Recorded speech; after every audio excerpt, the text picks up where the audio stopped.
ஆகாஷ்வாணி.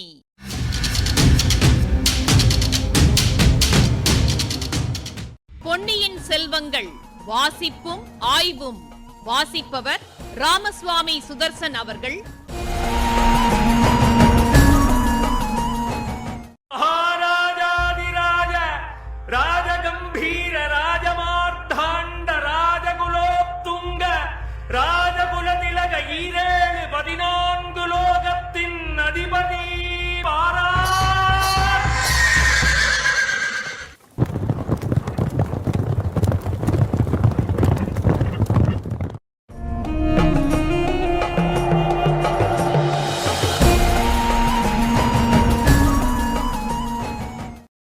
பழந்தமிழ் நாட்டின் சரித்திரத்தை படித்தவர்கள் அந்த நாளில் பெண்மணிகள் பலர் சமூக வாழ்வின் முன்னணியில் இருந்திருப்பதை அறிவார்கள். மன்னர் குலத்தில் பிறந்த மாதரசிகள் மிகவும் கௌரவிக்கப்பட்டார்கள். சோழகுலத்தில் பிறந்த பெண்மணிகளும் வாழ்க்கைப்பட்ட பெண்மணிகளும் சொந்தமாக சொத்துரிமை பெற்றிருந்தார்கள். ஒவ்வொருவருக்கும் தரவாரியாக கிராமங்களும் நன்சை புன்சை நிலங்களும் கால்நடை செல்வமும் இருந்தன. இந்த உடைமைகளை அவர்கள் எவ்வாறு உபயோகித்தார்கள் என்பதை முக்கியமாக கவனிக்க வேண்டும். பலர் ஆலயங்களில் தங்கள் பெயரால் பலவித திருப்பணிகள் நடைபெறுவதற்கு சொத்துக்களை உபயோகப்படுத்தினார்கள். திருவிளக்கு ஏற்றுதல், திருமாலை புனைந்து சாற்றுதல், தேசாந்திரிகளுக்கும் சிவனடியார்களுக்கும் திரு அமுது செய்வித்தல் ஆகியவற்றுக்கு பல அரசகுல மாதர்கள் நிபந்தங்கள் ஏற்படுத்தி சிலாசாசனம் அல்லது செப்பு பட்டயத்தில் அவற்றை பொறிக்கும்படி செய்தார்கள். அரண்மனை பெண்டிர் ஆலய திருப்பணி செய்தல் அந்த நாளில் பொது வழக்காயிருந்திருக்க, சுந்தர சோழரின் அருமை புதல்வி குந்தவை பிராட்டி மட்டும் வேறொரு வகை அறத்துக்கு தம் உடைமைகளை பயன்படுத்தினார். நோய்பட்டிருந்த தம் தந்தையின் நிலையைக் கண்டு இறங்கியதால் தானோ என்னமோ அவருக்கு நாடெங்கும் தர்ம வைத்திய சாலைகளை நிறுவ வேண்டும் என்னும் ஆர்வம் உண்டாயிற்று. பழையாறையில் பராந்தக சக்கரவர்த்தியின் பெயரால் ஓர் ஆதுர சாலை ஏற்படுத்தியிருந்ததை முன்னமே பார்த்தோம். அதுபோலவே தஞ்சையில் தன் தந்தையின் பெயரால் ஆதுர சாலை அமைப்பதற்கு குந்தவை தேவி ஏற்பாடு செய்திருந்தார். இந்த விஜயதசமி தினத்தில் அந்த ஆதுர சாலையை ஆரம்பிக்கவும் அதற்குரியதான சாசனங்களை எழுதி கொடுக்கவும் ஏற்பாடாகியிருந்தது. தஞ்சை கோட்டைக்கு வெளியே உள்ள புறம்பாடியில் பெருமாள் கோயிலுக்கு எதிர்ப்பட்ட கருட மண்டபத்தில் சுந்தர சோழ ஆதுர சாலையின் ஆரம்ப வைபவம் நடந்தது. திருமால் காக்கும் தெய்வமாதலாலும் கருடாழ்வார் அமுதம் கொண்டு வந்தவராதலாலும் விஷ்ணு கோயிலை ஒட்டிய கருட மண்டபத்தில் குந்தவை பிராட்டி ஆதுர சாலையை ஏற்படுத்தி வந்தார். இந்த வைபவத்திற்காக தஞ்சை நகர மாந்தரும் அக்கம்பக்கத்து கிராமவாசிகளும் கணக்கற்றவர்கள் கூடியிருந்தார்கள். ஆண்களும் பெண்களும் குழந்தைகளும் அலங்கார ஆடை ஆபரணங்கள் பூண்டு கோலாகலமாக திரண்டு வந்தார்கள்.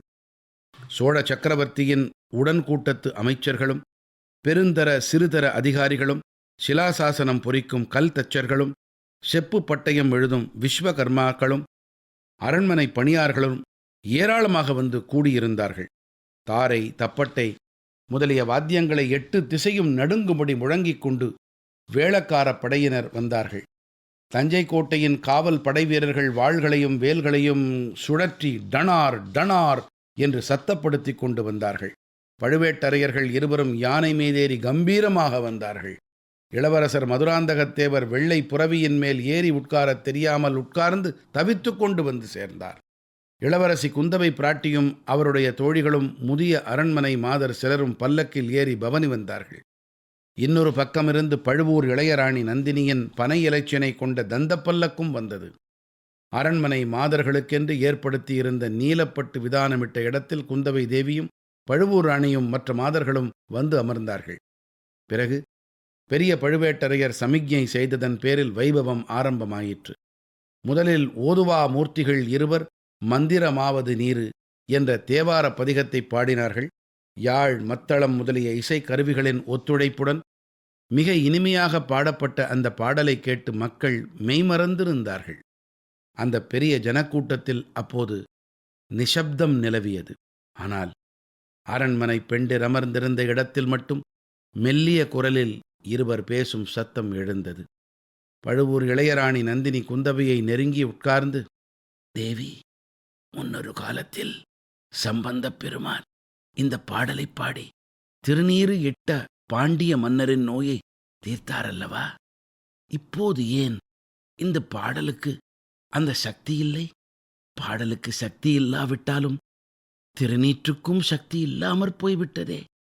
மருந்து, மூலிகை, மருத்துவ சாலை இவ்வளவும் இல்லாமல் இந்த காலத்தில் முடியவில்லையே என்று கேட்டாள்.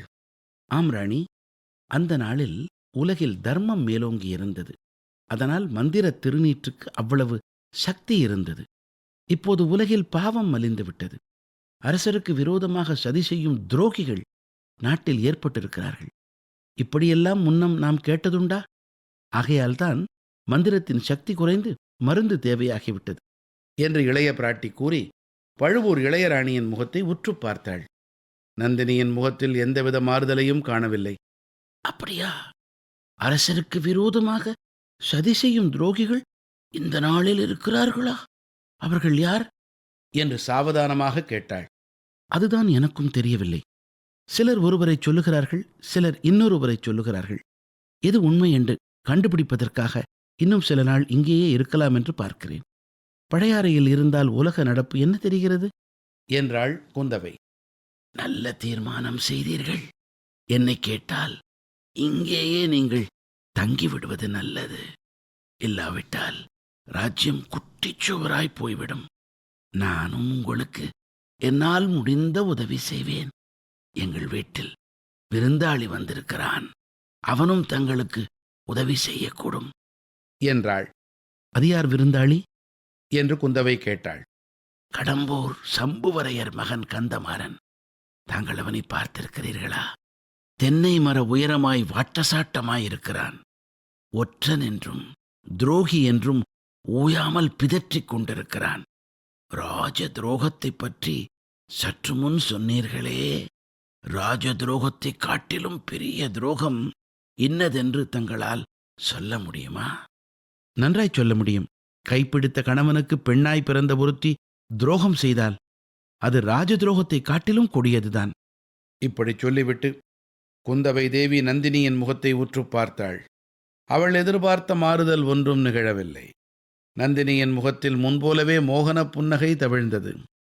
தாங்கள் சொல்வது ரொம்ப சரி.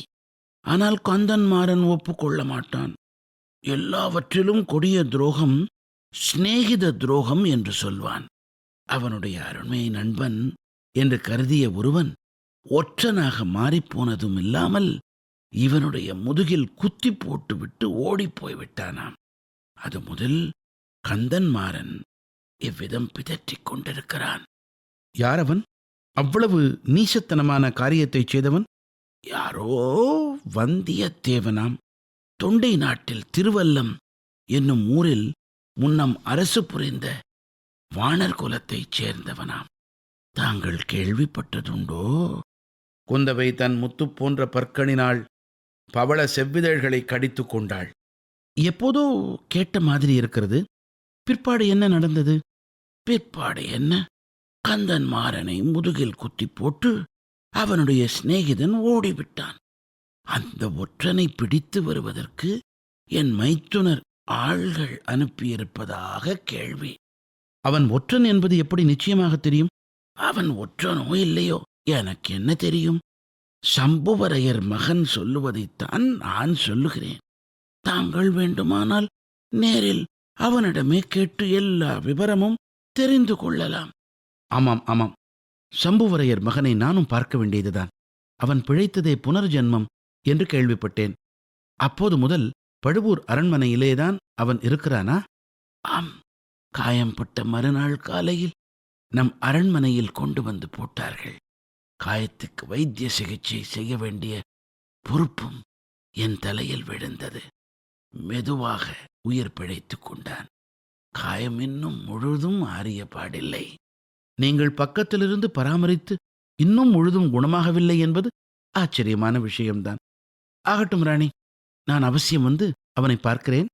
சம்புவரையர் குலம் நேற்று முந்தாநாள் ஏற்பட்டதா? பராந்தக சக்கரவர்த்தியின் காலத்திலிருந்து வீரப்புகழ் பெற்ற குலமல்லவா?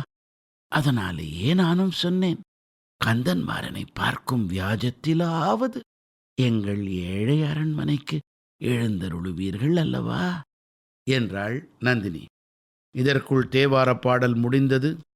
தான சாசன வாசிப்பு ஆரம்பமாகிவிட்டது. முதலில் சுந்தர சோழ சக்கரவர்த்தியின் திருமுகம் படிக்கப்பட்டது.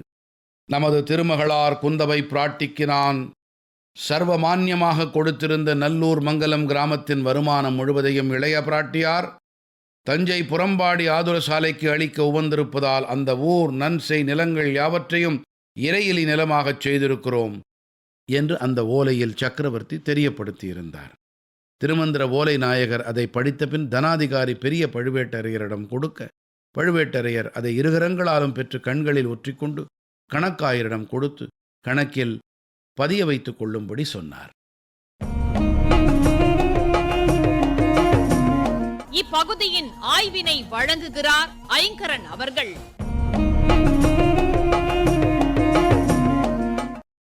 மன்னன் என்கிற பெயர் பெற்ற மக்கள் தலைவன் நடு உலகை காக்கும் காரணத்தால 5வது காவலன்னு வாழ்த்தப்பட்டான்.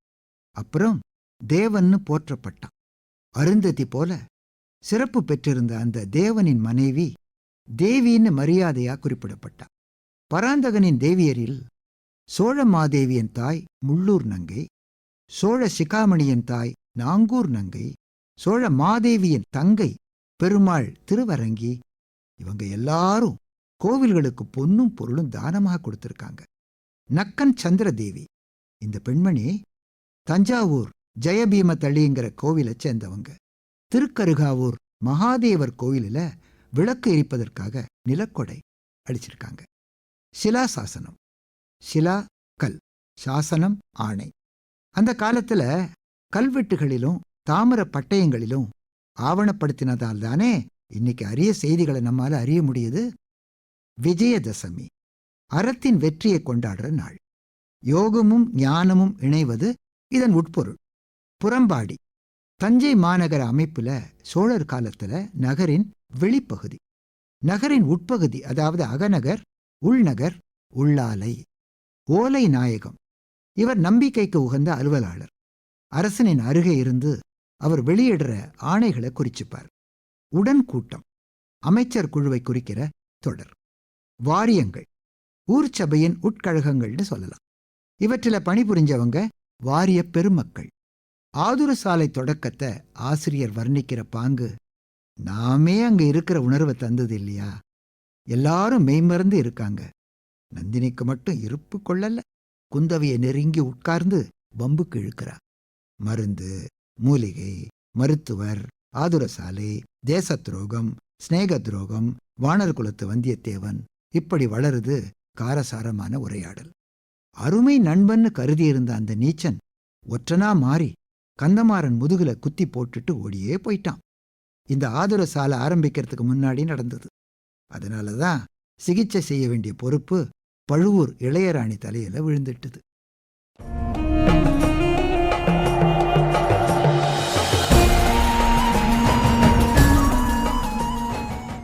பொன்னியின் செல்வங்கள் வாசிப்பும் ஆய்வும் கேட்டீர்கள். வாசித்தவர் ராமசுவாமி சுதர்சன் அவர்கள். ஆய்வினை வழங்கியவர் ஐங்கரன் அவர்கள். படைப்பு சென்னை வானொலி நிலையம்.